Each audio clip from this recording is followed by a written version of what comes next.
what industry did you decide to pursue a career in? Topless dancing, but I failed. So used to be a male dancer. Then that didn't work. So I figured I'd get involved in the jewelry business. That's a joke, by the way. And how long have you been an entrepreneur for? So I started in the jewelry business when I was about 15 years old. I'm 62 now, so it's been a lifetime career, 47 years. And at 15, you don't really know what you want to be. I grew up in New York, and you kind of just go with the flow. Things were like falling into place for me, and I kind of rolled with it. Where did the passion come from with jewelry? So I am the first one in my family. I came from a single family, no father, since I was 4 years old. Grew up on the streets of New York, and there was no direction or guidance. I just got a break when I was 15 to clean bathrooms for a jewelry company in Manhattan, and then they hired me to be a messenger boy, and then I was promoted to a jeweler and a setter and a polisher, and then I traveled the whole world for them for like 25 years. I did Europe, Asia, Canada, Cayman Islands, Caribbean, the whole United States with a bag of jewelry worth $3 million.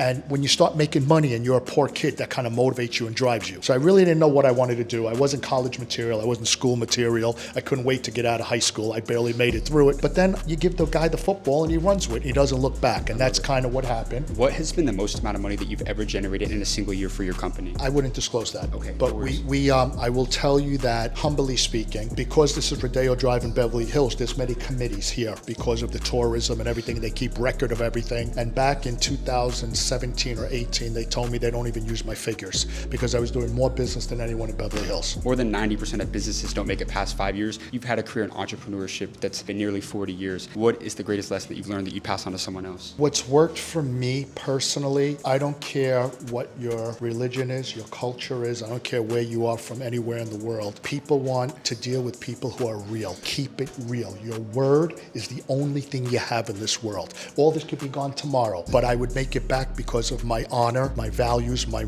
morals. So if you give your word on something, you follow through. You just keep your word and do clean business, and people will flock to you because everyone wants to deal with winners. Nobody wants to deal with a shady guy or a loser. Everybody wants to deal with the best and work hard at it. You know, there's a restaurant on the corner that closes 10 or 11 o'clock at night. For years and years, I was the last one to leave this street. I'd leave and the restaurant was closed. What is that telling you? I'm leaving 12, 1 o'clock in the morning. What you put into it, you're gonna get out of it. When you see that gymnast and you see that gymnast doing 5 flips in the air and coming down, they practice, they live it, they breathe it. And I think what also helps me is it's not a job, it's a passion. I love what I do, and that makes the world of a difference. If you're gonna get up every morning and regret where you gotta go and what you gotta do, you're not gonna be good at it. You know, a guy told me one time, he said, look at that massive ocean, look at the Pacific Ocean, it's massive, and now you're a little boat out in that ocean, and all that water out there can kill you, but it doesn't. It's only the water that you let in that will take you down. So you just don't let it in, and if it does get in, get rid of it. You've heard the expression, it's like the boxer. You know, what do you do with that towel? You can wipe off the sweat and keep going, or you can throw the towel in. You wipe it off and you just keep going. And stay true to the people around you, and stay true to the people you do business with. Amazing interview, man. Seriously. Thank you Thank so you. much. I You're appreciate welcome. that.